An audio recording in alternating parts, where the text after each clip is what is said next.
Hello everybody and welcome back, and the party have made it to the Lost Valley, the end of the adventure, the source of all their troubles, which began with a tapestry. And here we have a small black dot, and the key for that is a village. And that's the first thing that they see, and this village was clearly part of the gatehouse. And when I say a village, I mean a small cluster of houses, maybe about 20. Not that much, but the first thing that's apparent is they are in ruins. These are the small, single-story stone square houses that we saw in Zataka, where Gulthar had his hideout, where he escaped and flew from the window. It's the same architecture, and most of them are only half standing. And as the party walk through it, it's not only apparent are they desolate of any people, but also of any things. There's a silence over this valley, which, to sound like a cliche, is deafening. Any noise apart from their own footsteps seems to be alarming. Because this place is surrounded by high mountains, one of the constant noises is a rock fall, maybe just a little clatter of some pebbles falling down the mountainside, but it seems to be alarming. Liz clasps her arms around herself and shivers. The next time there's a rock fall, it seems to be a bit louder, and everybody suddenly jumps and looks towards it. But it's only Sylvia who's got the sharpest eyes, who thinks she sees something, and she thinks she sees a figure halfway up the mountain that suddenly ducks behind a boulder. And if she is correct, then she thinks this figure is wearing a yellow robe. And she says to the others, Gulthar, I think he's followed us here. We know Gulthar has a fly spell. Should be no surprise how he got here. So it really looks like we've done Gulthar's dirty work for him. We found the meaning of the tapestries, and we found how to get to the Lost Valley, and he's been doing nothing but watching us. Now the sun is setting here to the west, and it's shining across the entire valley, but it sets rather early, because even though the sky above still has that sort of watery pale blue before dusk, the sun is about to sink behind the tops of the mountains. Well, the party might as well camp in this village, because at least some of the buildings offer some kind of shelter, and so they do so. They find a building which isn't entirely enclosed so that they don't get trapped, but isn't entirely open. It has some kind of roof. And where are we? We're on the 4th of Claremont. The weather is warm but windy. Okay, at least it's dry, and there's a 3/4 moon rising, which is going to shine into the valley when the sun sets. But as we look around for somewhere to make camp, the ground itself is reasonably soft, even though it's rocky and stony. This encourages the grass to be sparse, but there's still soil and mud, and we see the impressions of footprints. These are large footprints, almost circular, with 3 triangular toes. Yes, this looks like some sort of weird giant lizard has walked through here, so we're going to keep watch. I will roll 2 dice to see who is on watch in the middle of the night.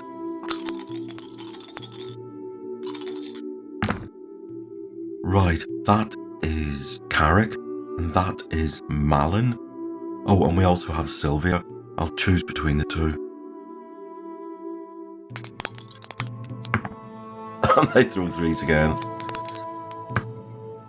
Right, so it's Malin and Carrick who are on watch. They're keeping a campfire going.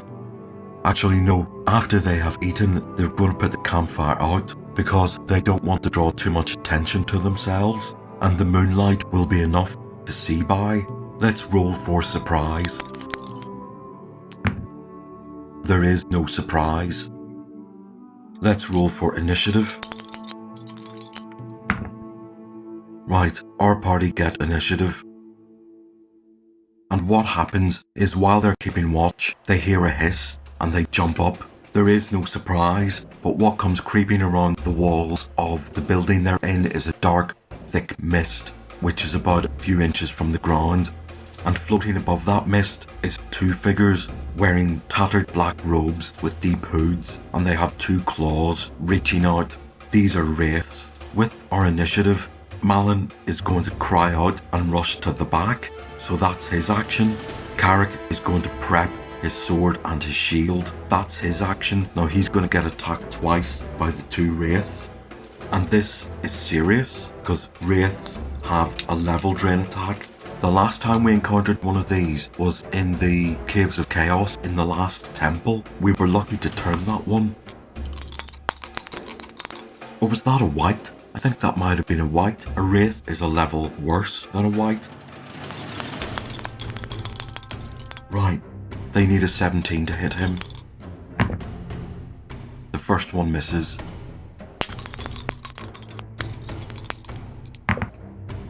The second one misses. Okay. Round number 2. And we get initiative again. Okay, everybody else is up and they're able to get themselves together, but they're not able to do anything. So it is up to Carrick to try and kill one of these beasties. He could possibly do it. He needs to roll a 12 damage. They have an AC of 3 and his melee thaco is 11. So he needs an 8 or more. He hits a 12, he hits, and he does 10 damage. The first wraith is down to 6 HP. And they both have another swipe at him. The first one misses. 16. That hits AC 0. Round number 3. And it's mutual, so we can do missiles first. We've encountered these things before. Liz knows we can't use normal weapons, so I'm going to see if she has a silver dagger. And I will roll a 50% chance because we had 4 silver daggers. I was going to suggest that some of those may have been lost in the saddlebag that got taken away by the griffin. I think a silver dagger is something you would keep on your waist. So no, that won't be part of our lost equipment. Right, so she is going to throw a silver dagger. She has a short range bonus, but absolutely no skill in them. So she loses that short range bonus in effect. But she still throws a 17, which is good enough to hit. So she does 1 damage. It's down to 5. I'll do Sylvia, who's going to shoot an arrow. Right, god damn it, she misses. No, she gets a short range bonus. That's an 11, which hits AC 3, and she does 6 damage. Well, she actually does 8 damage. So that's 1 wraith killed. So it's melee. This melee round is mutual, so I will do the surviving wraith.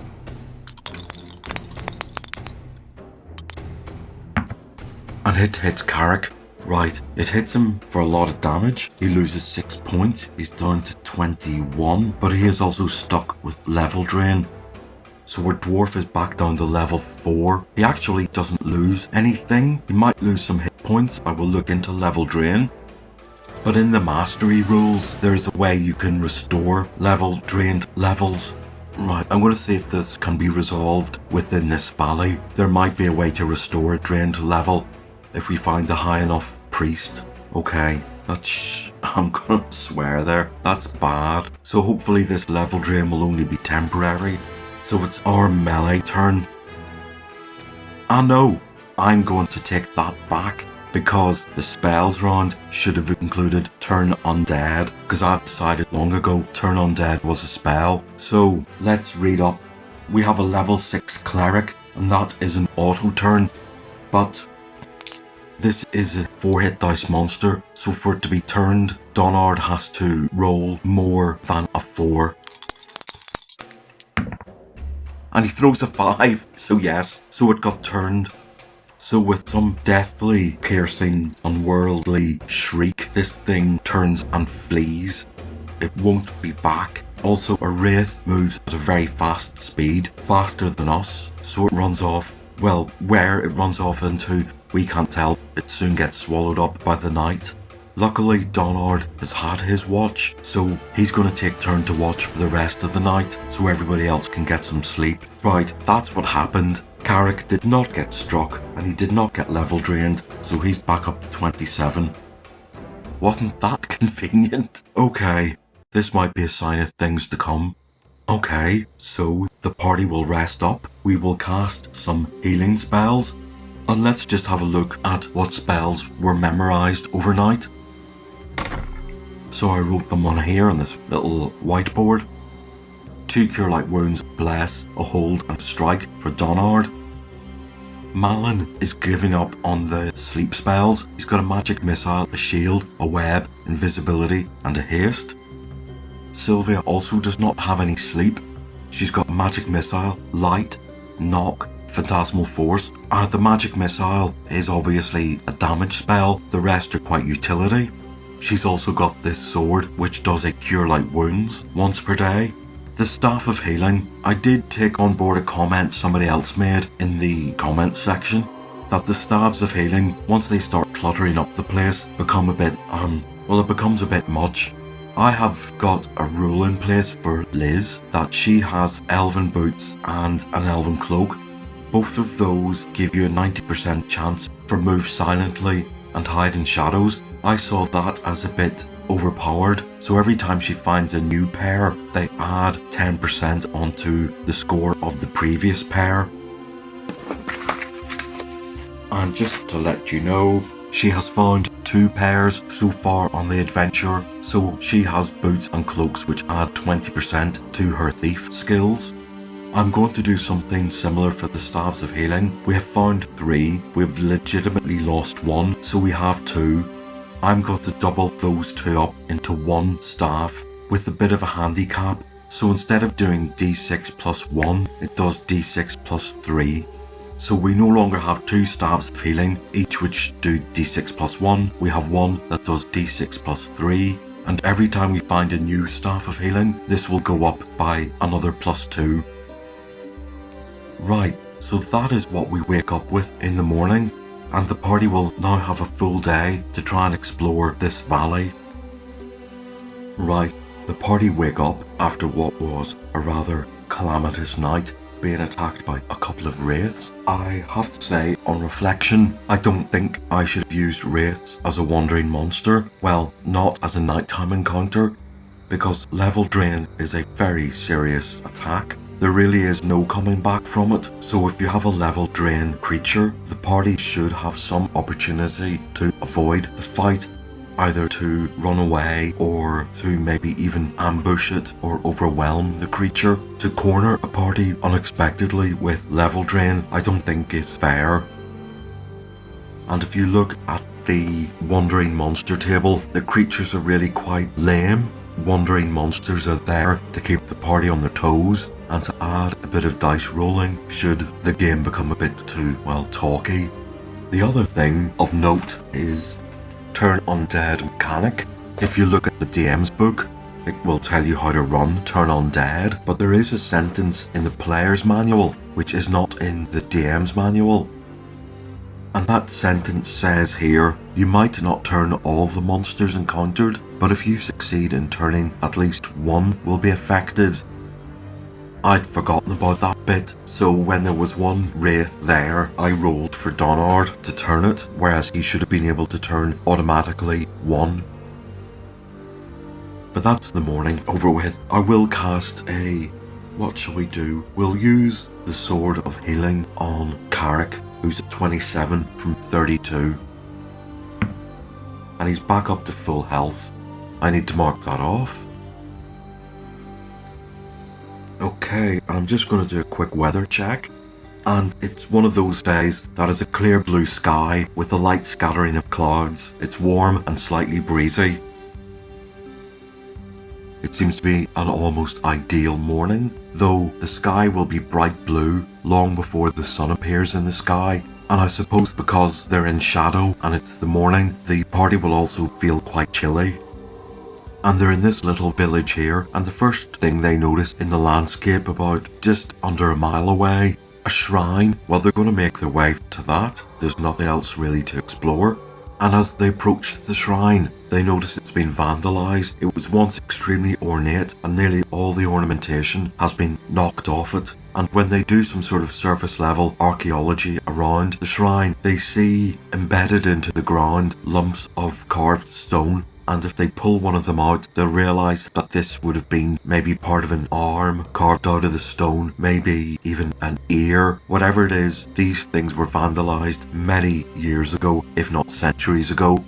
And the areas where the stone has been knocked away and chipped away has become well worn and almost smooth, and anything that was part of the frescoes or part of the bas relief is long embedded into the ground beneath and has been broken up into some sort of fragments.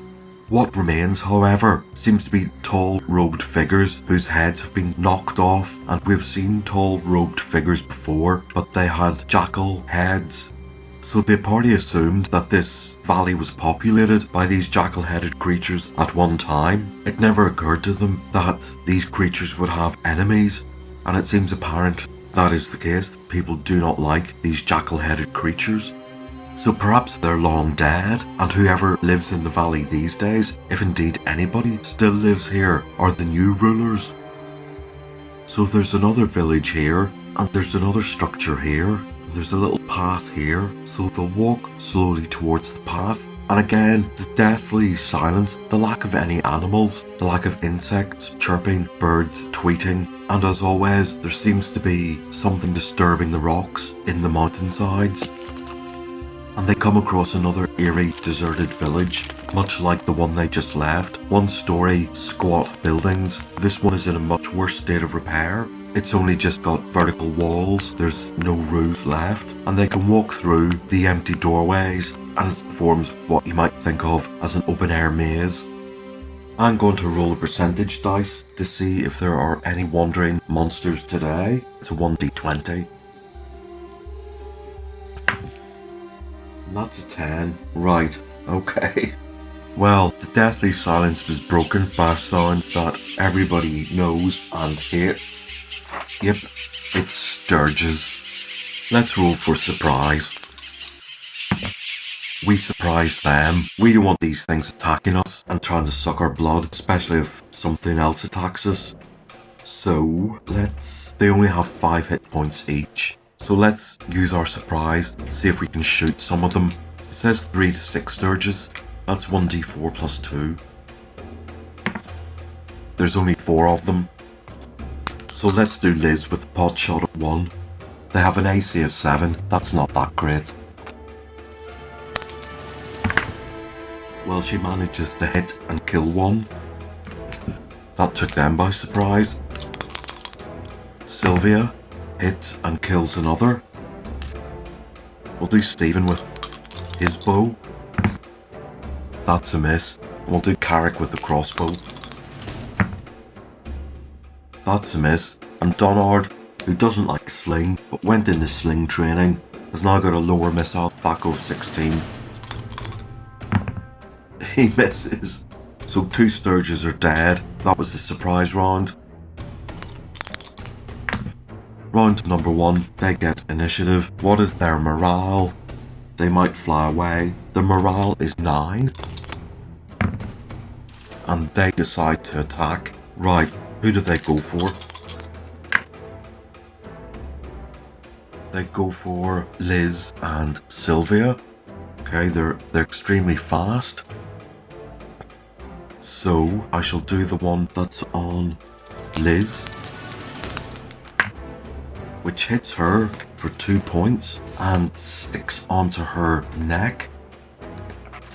The one on Sylvia dive bombs her. They get a bonus to their THAC for a dive bomb. That hits her for 2 points. That's our go. Right, there's no way people are going to shoot these creatures which are on the necks of the girls. So our round in round number 2 is to switch to melee. Right, so who gets initiative in round number 3? They get initiative. They have nothing to do, but they're sucking the blood from Liz and Sylvia. That's another 2 points off Liz and another point off Sylvia. So it's our go. Donard is going to rush up to Liz. He hits and kills that one. And Carrick is going to rush up to the one that's on Sylvia. And he hits and he kills that. In fact, he can't not kill them. So that was an unpleasant thing to be attacked by. So I think we're going to have to do a little bit more healing. Okay, we'll see what direction the party want to go to next in a minute. I'm going to have to use the Staff of Healing on Sylvia. She's at 9 HP. Right. So she's at 15. Well, there is another structure here and here within viewing distance of the party, so they will check out this one, and they discover that it is an ornate fountain which is long dried up and is overgrown with grass, and again it's been vandalized, and judging from the weathering on the broken bits of stone, it was vandalized years ago. And they walk over to this one and they discover that this is an ornate arch which seems to be straddling this road. Why it's there, what purpose it has, the party don't know, but again, like the rest, it was vandalized some time ago, and the party are looking around the ground to see if there are any clues as to what the pictures on the vandalized artwork may have been. And what they discover are more of these broad, circular, three-toed footprints which belong to some giant lizard, but alongside them they discover some distinctly human-looking footprints. Well, they can only assume they're human. It's somebody who's wearing a very human-shaped shoe. Double check on that. A human-shaped shoe that seems to be made out of soft leather where 5 toes poke out the end. Right, so with a bit of detective work, it's clear the valley is not uninhabited, and it's probably these human-like creatures which are vandalizing the old artwork of the jackal-headed creatures. So yes, the valley is inhabited, and well, and I'm guessing we're going to find out who the inhabitants are sooner rather than later, but that will have to happen next time. So we'll see you then.